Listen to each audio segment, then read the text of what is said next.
Hi, this is Jim Gibson, and I've been looking around the internet at some of the videos that I've seen, and also we received numerous questions concerning this topic of 66 blocks and how they work and how to punch them down and how to handle them and how to do cross-connect and things like that, and I've not really seen a good video on it. We have other videos that show the 25 pair being punched down, but we don't have any video showing how to punch down house pairs. And again, these are your 66 blocks. They do have standoff brackets. We sell them with the standoff bracket because in reality, even though it's possible with these little slots here that you can actually bolt it down onto a backboard or a wall or whatever you want, it's really not the way to do it. You really need standoff brackets. And on top, of course, we have these mushrooms. All this stuff you can buy on our website. And really need to see how it's done and done right. And so today's demonstration is going to be just how to punch down house cable. And then what I'm going to do is later is I'm going to use this 66 block over here to show you how an RJ21X brings in dial tone from the phone company and how you should bring it over to the phone line there. And we're also going to talk about some other things such as bridge clips. These are bridge clips. And look a little bit in detail about the 66 blocks. So let's take a look first. And what I have here is a pick.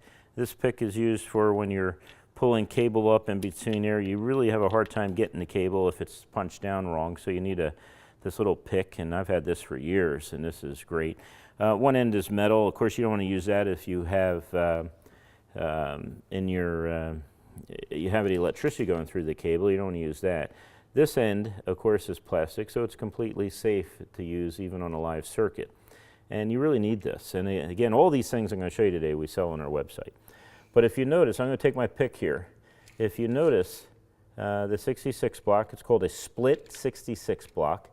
In other words, electrically, it's not connected here, but it is connected between these two and these two. So you have 4 pins here, but on the right, 2 of them are connected, and on the left, 2 of them are connected, and electronically they're insulated down the middle. So it's called a split 66 block, and this is the standard used in voice. When you're using digital voice, some of the older analog fax machines, things like that. It's also the standard that your phone company usually uses when they bring in dial tone from the outside. You don't want to use this for computers, and you don't want to use this for voice over IP. Obviously, voice over IP telephone systems are really small computers, and you want to treat them as such. So what I have here is I just have some wires I put together. These are scrap wires, you can see. And just so you understand that this is not a live circuit, but this is just a demonstration. I'm going to show you how to use, and in this case, 5 cables. So we're going to install 5 cables along here, and you get an idea of what it's going to look like and how to do it. So the first thing you want to do is you're going to take your cables, and of course you try to feed, I should say, from the bottom. So if it's coming from the ceiling, you want to bring down and you want to put a little loop there and bring it up from the bottom. So you feed your 66 blocks, and there's no technical reasons why you have to feed it from the bottom. It's just custom, and there's so many things in telecom and cabling and computers that's a custom. That's the professional way to do it. Doesn't mean you have to do it that way all the time, but you try to bring your feed cable in from the bottom. So I'm going to bring the feed cable in from the bottom, and I'm going to bring it out the side here, as you can see. And I'm going to give a little bit of a distance there. Then I'm going to take my excessively long zip ties. I don't know why I have such long ones, but it doesn't really matter. And what I'm going to do is I'm going to tie wrap it.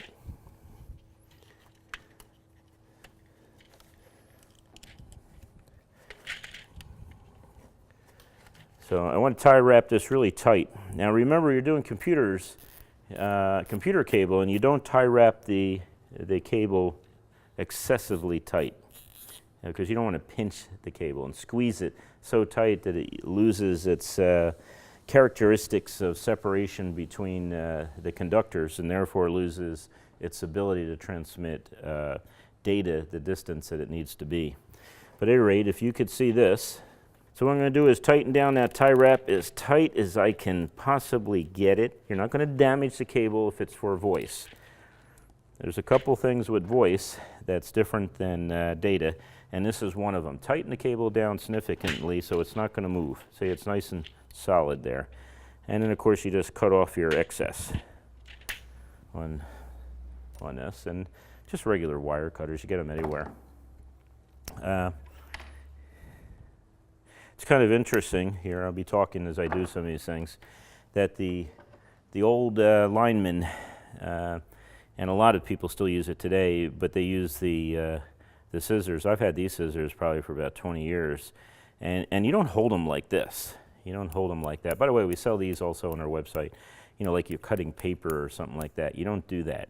What you do is you put your finger through like that, and you use the edge. And right here you have a little place where you put your thumb, and you cut this way. Now, I'm not a lineman, okay? So you look at some of these telephone company guys that are out on the corner street there, and a lot of times they have a little umbrella over their head, and they're sitting on a little stool, and they're doing cabling. And the type of cabling they're doing is they're connecting different cables together and making sure they're dressed down. This is called dressing it down. And you'll see them doing this, and they usually have the scissors with them when they do this, and they're cutting that way. Nice thing is you can also use these to strip wire, and this is little strippers here. There's two little notches in there, if you can see them, are strippers. So your thumb goes here, your finger goes through, and that's how you use it. Use it like this, and anyway, that's how you do it. Usually the older technicians, I've seen a lot of the older ones, they just use this exclusively. You'll see the younger technicians will use this diagonal cutters to do their work. But one of the first things you want to do, and remember, you want to pull this further than the end of the block, and I'll show you the reason why. So you're going to get to the end here, and you're going to cut a little bit. Okay. Now, the reason why I'm doing it this way is because when it's time to trim down, all this area where I just cut is going to be cut away. And the reason why I want to cut that away is because as I was cutting here, I may have nicked that cable. I don't want any nicked cables because that's a weakness in the cable. And so you want to be able to see that right there. And so what you do is you take this string, and this string is used for pulling back, and you're going to pull it back, and you're going to pull back as far as it possibly can go, all the way to the edge. And then you're going to pull the cable out, and you're going to cut off both the string and the excess. And the further back you can get it, the neater the job is. And I think this is Cat 6, so this is kind of tight cable. You can use any cable when it comes to voice. Cat 3, Cat 5, Cat 5e. I don't know anyone sells Cat 5 anymore. But one of the things you do here, it's a little trick I learned many years ago, is you take this, you take your little end piece there that you just cut off. So you're going to take this, you're going to put it through just one of the wires, and then you're going to spin it, and it unwinds it for you. And this is a pretty good thing, because sometimes these cables are wound so tight together that it's difficult to unwind them. So you just keep on turning, and they unwind. You don't want to unwind more than you need. Now notice it's blue and white. It's called blue-white. That's your first pair. And the white pair goes up above. And then what you do is you come down and you hook it on that hook right there. And then you just bring it back. Now I'm going to do the other cables here. Orange pair is the second pair. Again, I'm going to use that little end piece that I took off. I just keep on twisting all the way down to the end.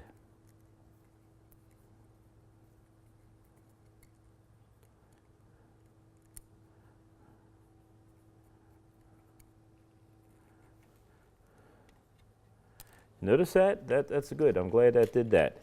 You see how that just broke off in my hand right there? That's where we did the original cut into the cable, and I nicked the cable. I couldn't see it, but I nicked the cable. So all it took was just a little bit of stress, and the cable completely broke off at that point.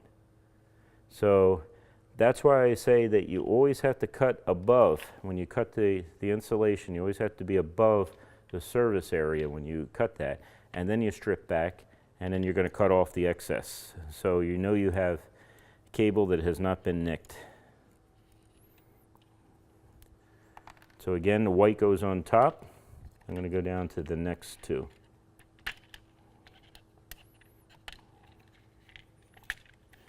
Now, the tighter you keep it here on the side, the better off you are.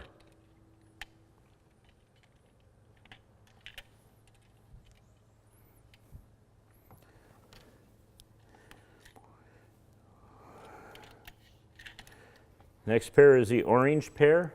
Orange pair is the next pair.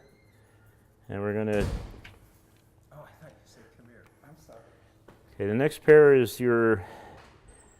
I'm sorry, it's your blue pair, then your orange pair, and then the next one is your green pair. So you do the turning on your green pair.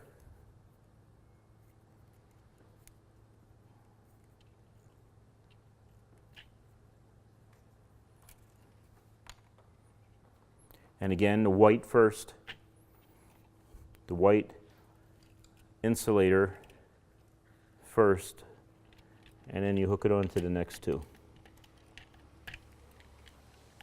Again, pull it as tight as you can, within reason, and then hook around. Remember, neatness does count on this. And these things have little hooks on them, like this, so when you hook the wire around it, it actually attaches to it. And of course, the brown pair.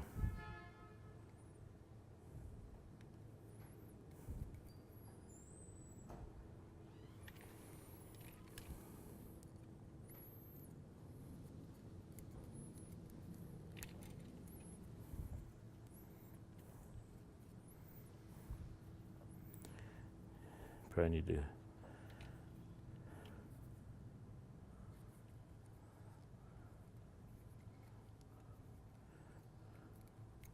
speed up the video at this point.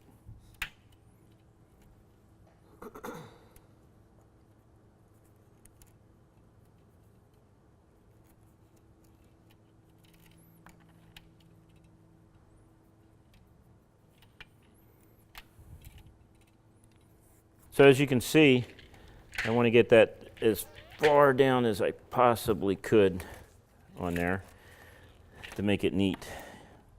And then I'm going to trim it up. You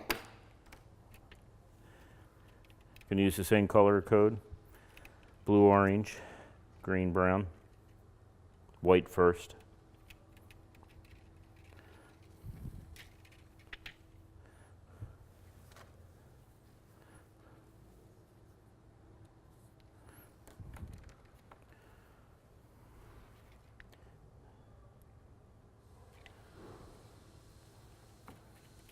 So again, I'm going to be twisting that wire.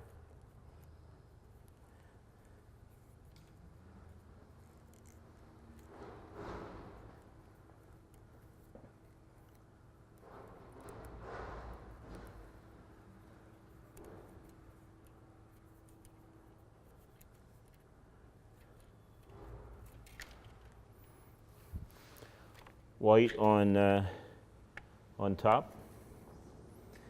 And actually it's white blue and blue white, but the primary color being white wrapped with blue is going to go on top.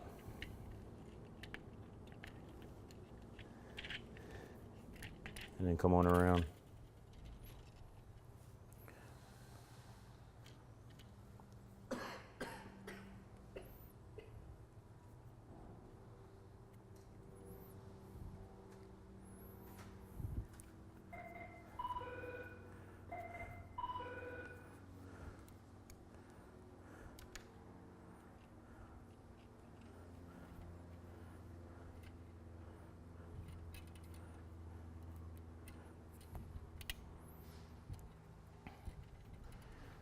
So I'm really pulling considerably on this when I'm tying it down.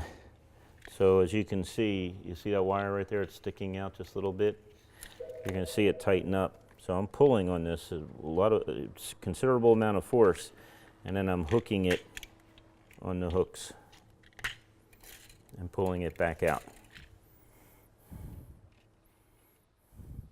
What we have here is we have what's called a punch down tool, and it's a really handy tool to have. This is a Fluke D814, 814. This has been around as long as I've been around in telecom, and it's a solid punch down tool. Blade goes in here. Blade storage is in here. You can buy it with two stainless steel blades. I think they're stainless steel. They're shiny. How's that? But they last pretty much a lifetime. One is a 110 blade, and I think it actually say 110 there. We're not going to use that today, so I'll put that aside. The other is a 66 blade. There's a 66 blade. Now, this is just a protector. You can throw these away. If you notice, one side has a cutting angle on it. It has a little blade that cuts. And the other side does not. It's flat. Both of them can fit over the little teeth that stick up with no problem at all. And what you do is, today we're going to use the cutting. Actually, today we're going to use both, but for now we're going to use cutting. So you slide it in, and it snaps in place when you turn it. Now the nice thing about that is, you can't put it in wrong. So you can only put it in one way. And so when it says cut there, it says cut, that's where the blade's at. That's the side that the blade's on, right there. So now we have a 66 blade in place. Now next you have the ability to change the impact strength, the cutting strength, low or high. That's pretty much a preference. Some people like it high. I don't really care. You know, I use high, low, I don't really care. But let me show you the 110 blade. It's the 110 blade. Notice this has a cutting, and it has a regular push down. Now I'm going to show you what that push down is a little bit later in the video. But on this cutting side, the same thing happens. It will only go in on the cut side. So it will only fit in a certain way, and it usually fits in like that. But I wanted to show you the storage. So you take the blade, you drop it in, you turn this little wheel. There's a wheel on each side, same wheel. You turn it, and as you turn it, it drops in. And if you want it out, you turn the blade, or turn the wheel same direction, and it drops out.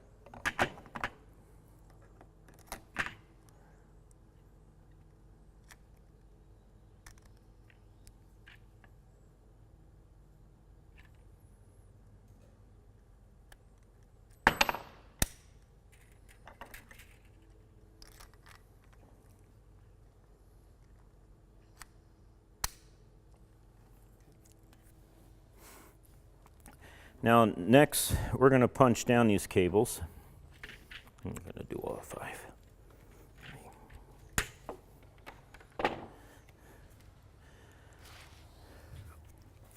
going to punch down these cables, and I'm going to take the punching side, the cutting side. See where it says cut? I'm going to take the cutting side, and we're going to go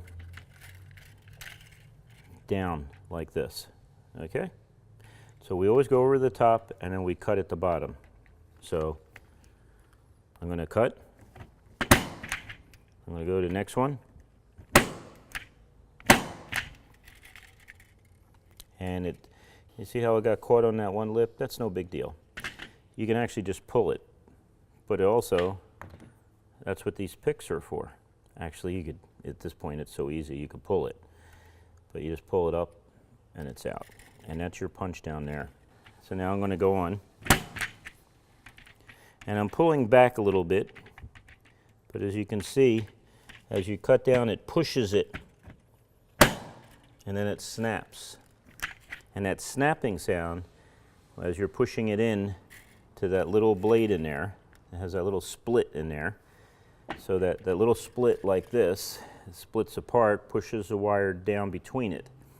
Now, what it pushes it to a certain extent to keep out oxygen, and it's called a gas-tight connection. Even though you look at it, you wonder, how could it be gas-tight? Well, because the clip is so tight that when you push the wire down, it squeezes it, it strips off the insulation, and it compresses the copper.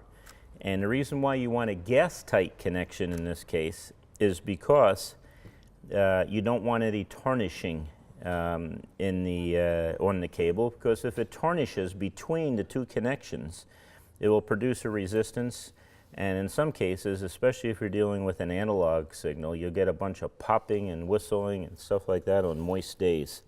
So you always want to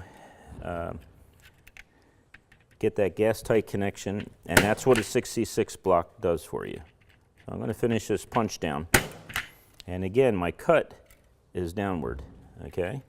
So I go over the top with the wire, and then I cut downward.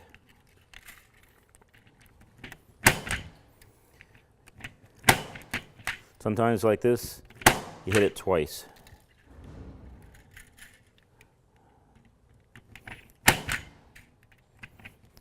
Notice the wires are being pushed down. I just looped them before. When I was looping them, I just looped them on that little hook that sits there. I didn't really push them down yet. So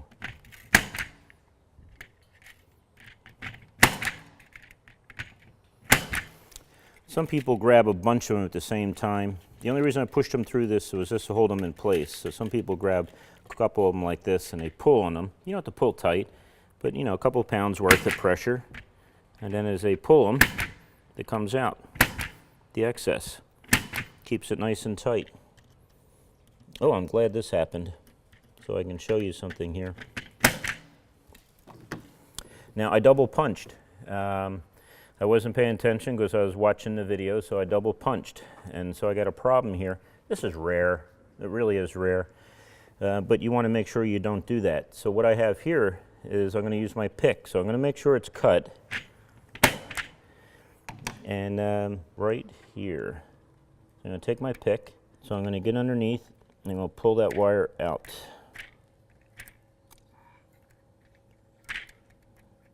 Now, I'm going to pull the whole wire out. There's that wire. I just pulled it out, and I'm going to pull out the mistake that was underneath it. So what you see is you see that little piece of wire in there, and I'm going to go in and get it after I've already unattached it. And there it is. See it? Now that would have shorted out your circuit if I left it there, if I wasn't paying attention. But now, I'm going to show you another technique. You see, because I have this thing that is really short now. If you see it, look at it. And some people say, well, how do you punch that down again? I'm going to show you how to do that. I'm going to take my needle nose pliers and grab a hold of it. When this happens, you can't do the whole thing over again. So you pull on it, and then you wrap it around. If I can actually get it. Again, this is the shortest one I've ever done. Did you see that? How I wrapped it around?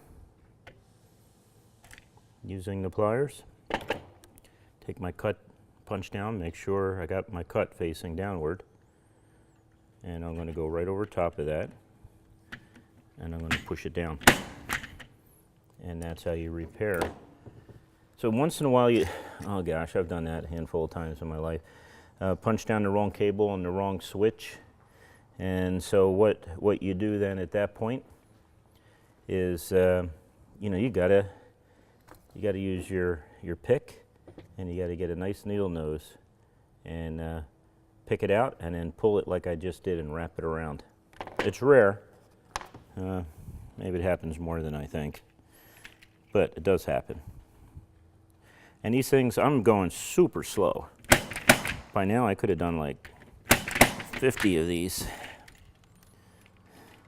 blocks. But just to show you how slow I was going, and you can go a lot quicker. I just have a habit of hitting it twice. Other people just do once. Everyone has their own way of doing it. I like twice. I want to get it way down in there.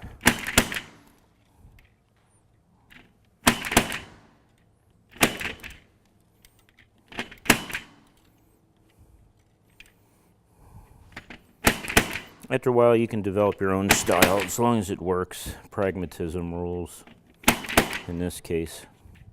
As long as it works and it's neat. Now notice this is nice and neat here.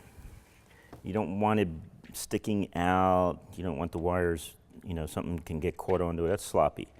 So if you look down here, all the color code is correct. And remember, this side of the 66 block is not connected to this side. So this is electrically connected to that wire, but not over here. So what we're going to do now is I'm going to show you how the phone company brings in their lines to a 66 block. And that's a little different than how a house 66 block is handled. And I'm going to show you how to do that. Okay, what I'm simulating here is, let's say this is the phone company's dial tone coming into your building, and this is your building cabling that we just did a couple minutes ago. Well, how do you get the dial tone over to here? Now remember, these are split 66 blocks, but you're going to see this as being a little different than over here. And what we're going to do is I'm going to take my cross connect cable. This is a cross connect cable, 1,000 foot, and you can make your own actually, you know, from scrap. And all it is the blue-white pair. That's all you need. You just need one pair.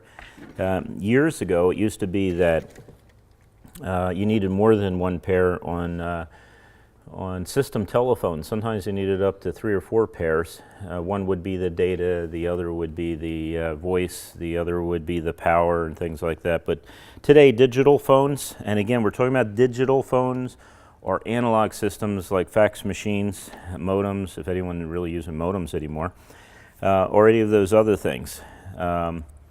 That's what you need to do. You need to only use a one pair because that's all they require is just one pair. So what I'm going to do is, let's say if this is, and again, as a phone company brings it in, they only bring in dial tones, one dial tone per pair of cables. And here I got 4 cables here. So let's say there's 4 dial tones here. And this is our first jack, let's say, right here. And that's an RJ11, and of course the 2 center pins on an RJ11 is where you get your voice path. And so what we're going to do is we're just going to do a cross connect. Now, one of the things I want to show you here is that you don't go and use these pins in the center.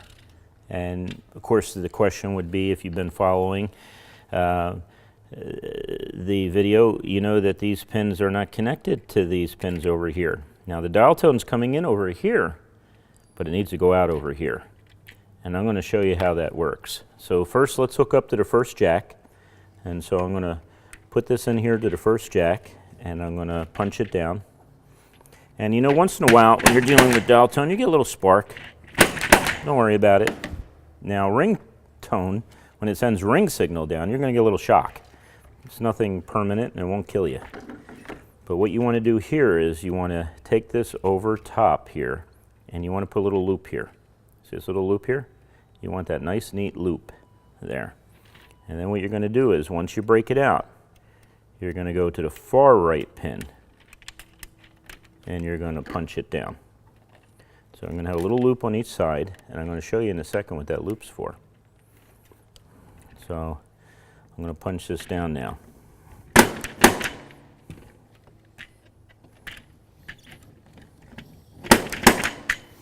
Now, a couple things happened here that we weren't talking about earlier, so let's talk about some of these things.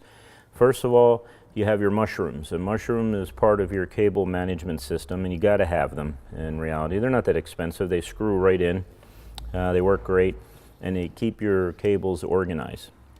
Now the next thing is we put these 2 loops here, And the reason we put these two loops here isn't because we like put loops in things or waste cable, but it's because if there's a lot of cables going across here and they're all going down here and we need to know where this is attached, then what you do is you kind of just pull on this and it wiggles on the other side. And you can see which of the cables, if we have multiple attachments, and maybe we'll do that a little later, you'll see which cables attach.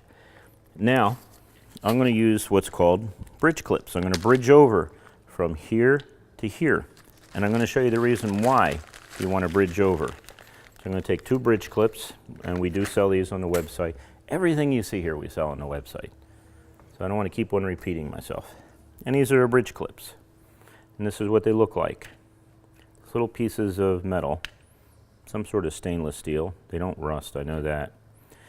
And what you do is you slide in between the two pins. Yeah, not like that. So they grab the two center pins.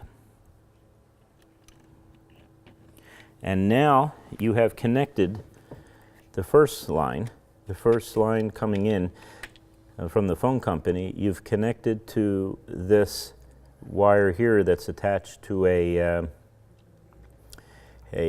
jack out in the office somewhere. Now remember, when I punched down the second time, I punched down on this pair for the cross connect, not this one. You don't want to double punch, that's called. That's pushing two wires into the same connection. You don't want to do that because it won't work. You'll have a lot of problems. So this is a different connection, but electrically these two are connected. So we go to the second, the inner one. Now I'm sure you're wondering, well, then why don't I have bridge clips on this side and not this side? Why didn't I bring it in on here? Well, good question, and I'll explain to you why you don't. Now remember, dial tone's coming up here, and it's going over these two wires here. That's this one pair. Remember, think in pairs. Goes across that wire, then out here.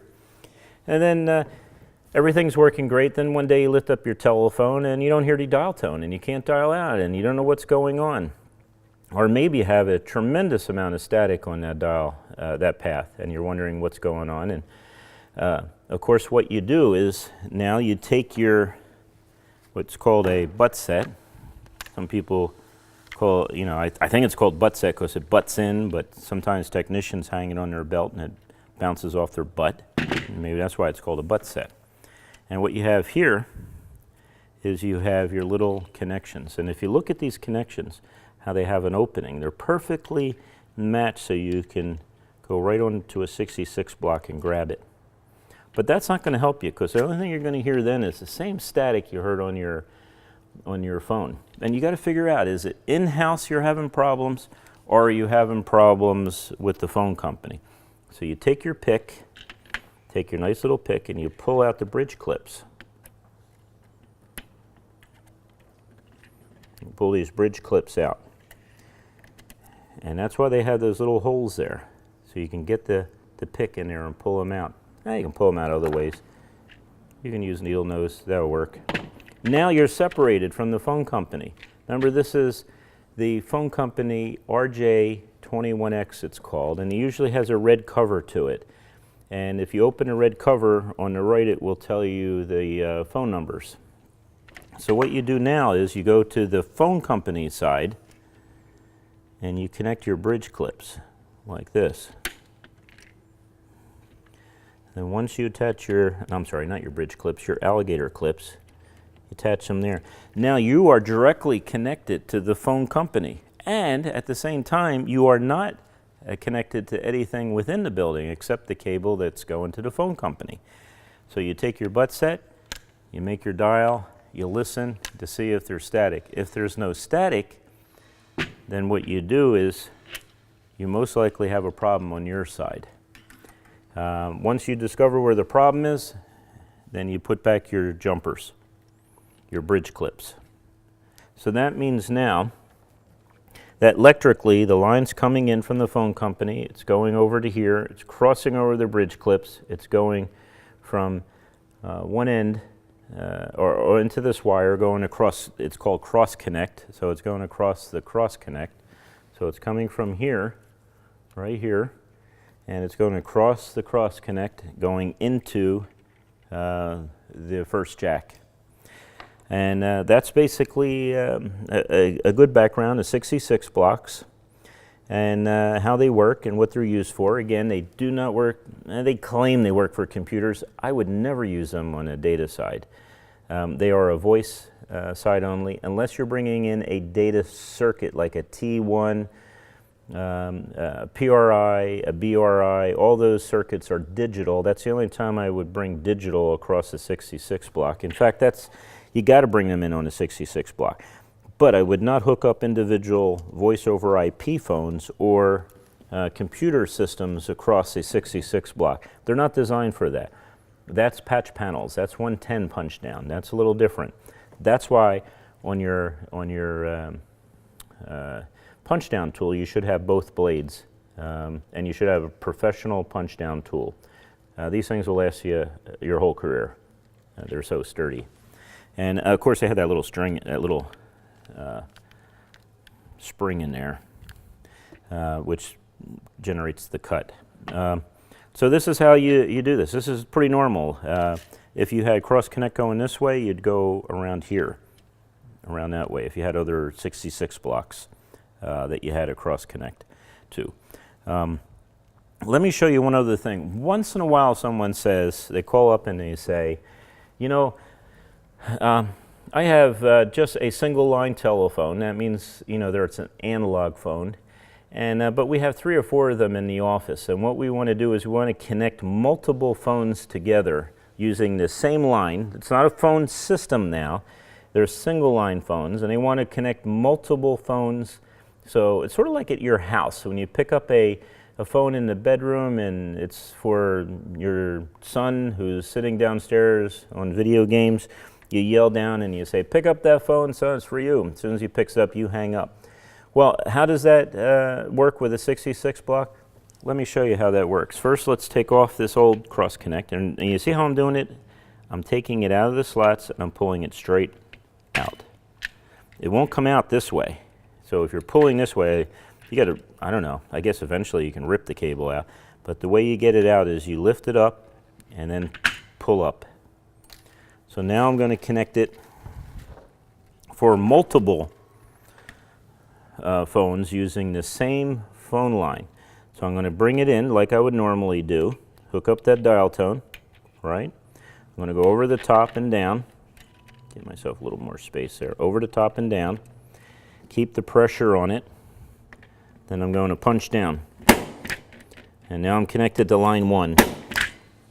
And that line has to go to the 3 other telephones. Of course, I'm going to make my service loop in there, a little loop here, you know, and you know, you figure it out. You get a habit after a while, you make them all about the same size. And then I'm going to do something that's unusual. I'm going to take my cutting blade. You see that cutting blade there? Of course, it says cut. I'm going to take it out, and I'm going to use the non-cutting blade. Rarely use this, but you're going to use that today. And what I'm going to do is I'm going to follow the color code, white on top, and I'm going to push it down the way it's supposed to, going through the perfect slots for it. Bring it down. Get a little bit of that twist out of there. And then I'm going to take it back out again. So you see that? It goes in and out. Then I'm going to take my non-cutting blade, and of course you can go either way now, and I'm just going to push it down. Pushed it down, and it didn't have to snap, it didn't cut. And then what I'm going to do is I'm going to go to the next blue pair. I'm going to keep a little loop in there. And I'm going to go to the next one, and I'm going to break out according to color code. And here's my next blue pair. And again, I'm going to go to the second pin, not the first pin. Remember, we don't want to double punch 2 wires down on the same one. And I'm going to bring it back out.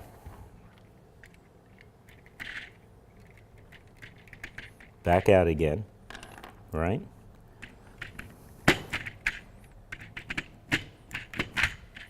And it's punched down, it's pushed in there. And then we're going to go to the third one with a little loop. Try to keep it neat so they're all uniform. Bring it back out again. Push it down. Now the last one, I'm going to go back to my cutting tool. So I got my cut here. I'm going to go back to my cutting tool. It's in place. Boy, this is really a beautiful blade. My older system was black, not nice and like that. Anyway, so I'm going to go back in. But since this is at the end, and I'm not going to do this anymore, this is the last one I'm going to connect together. What I'm going to do here is I'm going to cut it.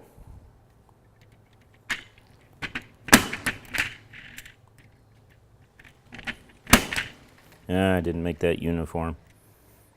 Sorry.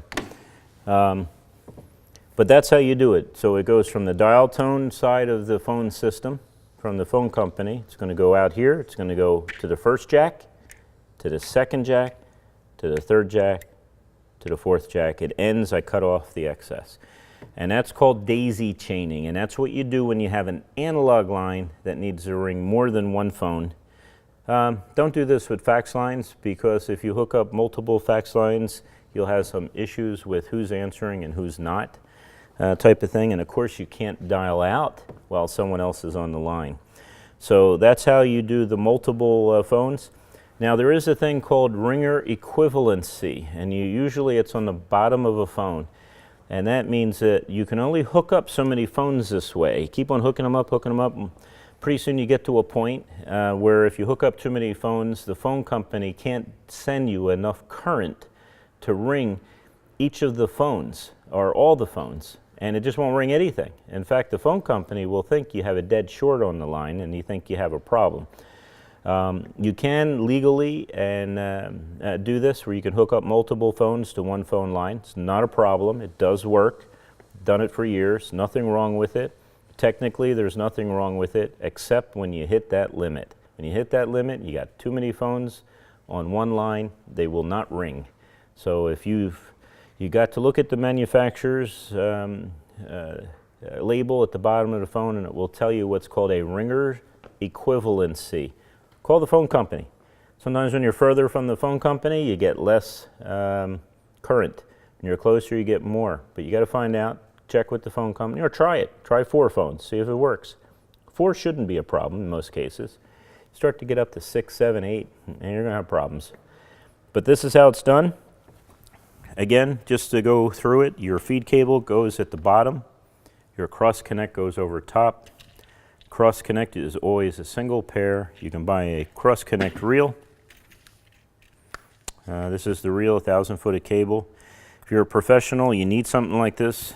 If you're doing work at your house, you can make your own cross connect from your scrap cable. 66 blocks always have a standoff bracket. That's the way that every professional uses. You got the mushrooms, use the mushrooms. They're going to make your install nice and neat. Punch down tight to the side. I mean, you don't have to be a gorilla and just yank on it till the wire breaks, but put some strength in there so they're nice and tight. They're out of the way. And mount them at a reasonable space. You can decide how far apart you want them and things like that. And use split 66. It's the only thing we sell, so you don't have to ask for anything else. That's 99% of the market out there is split 66 blocks. Don't forget your bridge clips. Always connect them this way so you can separate your connection from the phone company anytime you need to check. And again, if you got 6 phones and they're not ringing, that might be the way to check it. Pull this off, see if you get dial tone, put it back on, see if you get dial tone. You may not be able to get dial tone with too many phones. Thank you for watching the video. I very much appreciate it. I always appreciate when people watch my videos. Please like us on Facebook. Please follow us on YouTube. Hi, this is Jim with Cable.com. Hi, this is Jim from Cable.com. Hi, this is Jim with Cable.com, and today I'm going to show you how to cut a hole in the drywall. Hey guys, thanks for tuning in to this YouTube installment of Cable.com.